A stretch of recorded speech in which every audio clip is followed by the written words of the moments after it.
Bonjour, dans le cadre de cette deuxième séance, et toujours dans le cadre de la partie 1 méthode de sondage, donc nous allons traiter dans le cadre, donc c'est une séance qui sera subdivisée en trois parties, la partie 1, 2 et 3. Dans cette partie, dans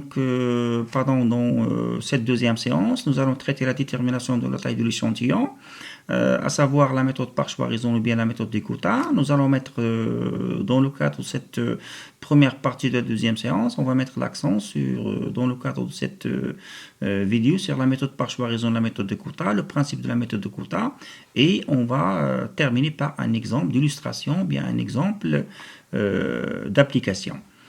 Voilà donc, nous avons déjà vu dans le cadre des séances précédentes comme quoi il y a deux grandes méthodes. Voilà, la méthode aléatoire si vous avez la base sondage, sinon vous devez passer par la méthode empirique et on va se limiter dans le cadre des méthodes empiriques, c'est la méthode des échantillons par quota ou bien par choix raisonné. Voilà donc pour le cas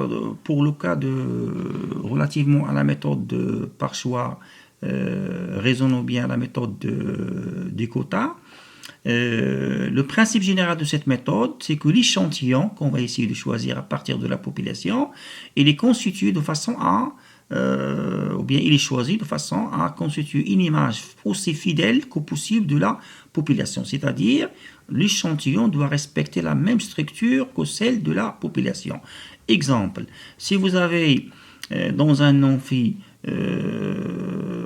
vous avez 1000 étudiants et vous avez 60% des filles et 40% des garçons, selon la variable sexe, nous allons voir par la suite comme quoi c'est la variable de contrôle, il faut que votre échantillon doit respecter la même structure que celle de la population, c'est-à-dire 60% des filles et 40% des garçons. Si vous respectez, c'est ce qu'on appelle les quotas c'est 40%, 60%. Si vous respectez la même structure de la population, donc la méthode que vous avez appliquée, c'est la méthode des quotas. Voilà. Donc le principe de la méthode de quotas, c'est la majeure partie des enquêtes socio-économiques, on utilise cette méthode.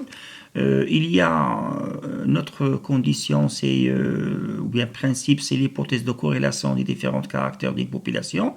Donc il faut bien s'assurer qu'en quoi il y a une corrélation.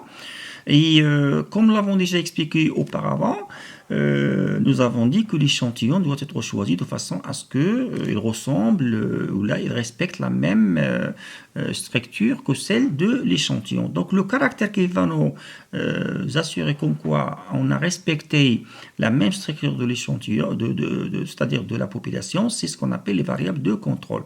Donc généralement, les variables de contrôle, ce sont des variables qui permettent d'assurer la conformité, comme vous le voyez, donc la conformité de l'échantillon à l'ensemble de la population. Généralement, dans la majeure partie des études, généralement, on utilise le sexe, comme je l'ai expliqué auparavant. Si vous avez par exemple 60% des filles, 40% des garçons dans la population, il faut que mon échantillon doit respecter la même structure, c'est-à-dire, je vais choisir, si jamais je vais choisir 10%, 100 individus, donc je vais choisir 60 filles et 40 garçons. Donc vous avez le sexe, vous avez l'âge, vous avez la catégorie socio-professionnelle, vous avez la région et vous avez la catégorie commune, urbaine ou bien rurale. Donc voilà, ce sont la majeure partie, ce sont les variables de contrôle qu'on utilise assez souvent dans le cadre de la méthode de quotas. Je vous rappelle que, comme je l'ai expliqué auparavant, l'échantillon dans le cadre de la méthode de quotas est constitué de façon à respecter ou bien l'échantillon doit, c'est-à-dire respecter la même structure de celle de la population, d'accord? Ou bien il va constituer une image fidèle de la population. Et pour respecter ou bien pour assurer cette conformité, on va choisir ce qu'on appelle les variables de contrôle. Bien, autre élément intéressant relativement dans le cadre du principe de la méthode des quotas, il faut connaître la distribution de la population de référence selon les variables de contrôle.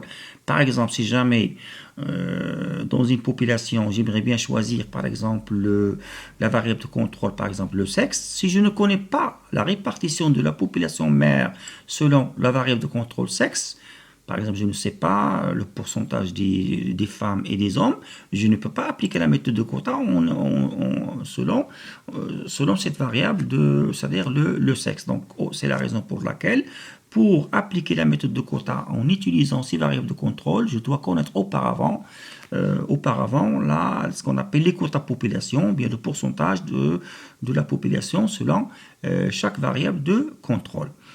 Bien, donc nous allons, pour clarifier ce qu'on a bien, c'est-à-dire ce qu'on a bien expliqué auparavant, je vais passer par, on va illustrer ça à travers un exemple. Comme vous le voyez dans le cadre de cet exemple, vous avez sur une population de 15 000 entreprises, donc faites attention, ça c'est une population de 15 000 entreprises étudiées selon deux variables, le chiffre d'affaires, variable X, et le nombre d'employés. Donc je peux considérer comme quoi je connais, comme vous le voyez concernant ce tableau, ces deux tableaux, vous avez ici le chiffre d'affaires en milliers de dirhams et vous avez ici le nombre d'employés. Vous avez ici, comme vous le voyez, la répartition de la population selon deux variables. Donc la population selon deux variables. Donc vous avez, je pense que c'est une simple lecture de ce tableau, j'ai 5500 entreprises ayant un chiffre d'affaires moins de 50 000. 4500 entreprises ayant un chiffre d'affaires entre 50 et 100 000, etc. Et vous avez ici 7050 entreprises, ils ont un nombre d'employés moins de 10, et ainsi de suite. Donc la somme, comme vous le voyez, vous avez la somme des entreprises est égale à 15 000. Mais il faut bien faire attention, ici, c'est la population, c'est la structure de la population. Et à partir de cette population, comme vous le voyez, vous avez un taux de sondage de 10%, ça veut dire j'ai un taux de sondage petit n sur grand N. Donc petit n sur grand N est égal à 10%, ou bien est égal à 0,1. Autrement dit, sur chaque 100 entreprises sur la population, je dois choisir 10. Autrement dit, la taille de mon échantillon, ça sera 10% multiplié par 15 000. Donc, mon échantillon, ça sera 1500 entreprises. La question, quelle méthode à utiliser pour déterminer un échantillon? On supposera que l'institut responsable des sondages, c'est l'institut qui va faire cette étude. Donc, il va choisir un échantillon de 1500 parmi 15 000 entreprises, il dispose de 30 enquêteurs. Les enquêteurs, faites attention, ce sont des individus, des êtres humains qui vont se charger de faire l'enquête. C'est-à-dire qu'ils vont remplir les questionnaires, ils vont faire la saisie, etc. Ou bien, généralement, ce sont les gens qui vont interroger les entreprises en remplissant les questionnaires. Bien, on vous demande ici d'expliquer votre démarche et les concepts utilisés. Donc voilà, c'est un exercice ou bien un exemple d'application. Donc faites attention pour choisir. Qu'est-ce que vous avez ici? Le problème se pose comme suit. Vous avez une population. Voilà, une population. Et on vous demande de choisir un échantillon avec un taux de sondage égal à 10%. Ça veut dire que je vais choisir 1500. D'après ce qu'on a vu, je connais la population selon les deux variables. Donc je vais considérer X et Y, ce sont des variables de contrôle. Pourquoi? Parce que je connais la distribution de la population selon ces deux variables. Donc vous avez ici, comme vous le voyez, vous avez la répartition, chaque modalité. Vous avez ici, pour chaque modalité, vous avez l'effectif concernant. Donc voilà, puisque je connais la distribution de la population selon les variables de contrôle, chose qu'on a bien signalée ici, comme vous le voyez. Donc pour appliquer la méthode de quota, il faut qu'on vienne de connaître la distribution de la population de référence selon les variables de contrôle. Donc si je considère le chiffre d'affaires et le nombre d'employés comme étant des variables de contrôle, et puisque j'ai la répartition ici, je peux déduire par la suite le pourcentage de chaque modalité, 5500 sur 15 000, etc., etc. Donc je connais la répartition de la population mère selon les variables de contrôle. Donc la réponse à cette question, puisque la méthode qu'on va utiliser, c'est la méthode de quota. Quand on connaît la distribution de la population des 15 000 entreprises selon les deux variables de contrôle, nous avons un taux de sondage, comme vous le voyez, égal à 10%.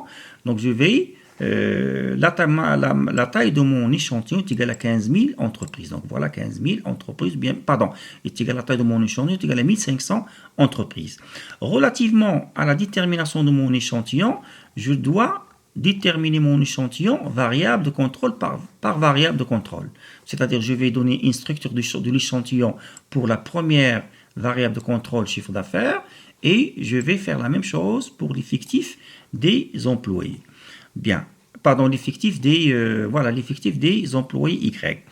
La mise en œuvre, ou bien la mise en œuvre de cette méthode de quota, comme vous le voyez, ça ce sont des données, comme je l'ai précisé auparavant. Je vais déterminer ce qu'on appelle les quotas population. Ça veut dire la part de chaque modalité par rapport à l'échantillon, par rapport à la taille de la population. Ce qu'on appelle, d'après ce que vous avez vu dans les statistiques descriptives, c'est les fréquences relatives. Donc je vais prendre 5500 divisé par 1500, ça donne approximativement 36,67%. Et ainsi de suite pour les autres. On appelle ces pourcentages les quotas population. Donc c'est pour cette raison qu'on appelle méthode des quotas. 5500 divisé par 15 000, 4500 divisé par 15 000, etc. Donc une fois que nous avons déterminé les quotas population, je vais par la suite donner la structure de mon échantillon. La structure de mon échantillon, je peux le faire selon deux méthodes, deux méthodes différentes. Soit je vais multiplier les 5500, je vais multiplier les 15 000 par ce pourcentage. Donc, je vais multiplier 15 000 par ce pourcentage pour trouver 550. Ou bien, je vais directement multiplier 5500 par 10%, par le sondage. Donc, il vous donne le même résultat. Donc, 5500 fois 10%, 550, 4500, etc., etc. Donc ça, comme vous le voyez, ça c'est la structure de mon échantillon. Autrement dit, sur les 5500 entreprises, je vais ayant un chiffre d'affaires moins de 50 unités, moins de 50 milliers de dirhams, je vais interroger 550 et ainsi de suite. Relativement à la répartition des 30 enquêteurs. Les 30 enquêteurs, je dois respecter les quotas. Donc, je vais prendre 30 enquêteurs, le total, multiplié par ce pourcentage. Donc, je vais 30 multiplié par 36,67, ça donne 11, approximativement 11. 30 multiplié par 30, ça donne approximativement 9. 30 multiplié par 13, ça donne approximativement 1. Mais faites attention, il ne faut pas dépasser, si vous faites la sommation, ou bien la somme, il ne faut pas dépasser 30 enquêteurs. Ici, il ne faut pas dépasser 100%. Ici, il ne faut pas dépasser, comme vous le voyez, la taille de l'échantillon, 1500. Bien, donc voilà une interprétation, une simple interprétation pour, par exemple, la première ligne. Donc, l'Institut responsable du sondage doit mobiliser 11 enquêteurs qui vont interroger 550 entreprises, c'est la structure de mon échantillon, qui représentent 36,67% de mon échantillon et de la population et ayant un chiffre d'affaires de moins de 50 unités monétaires ou bien 50 milliers de dirhams. Donc voilà, la même chose pour l'interprétation pour les autres lignes, donc je peux les interpréter de la même manière. Relativement à la deuxième variable, je ferai la même chose.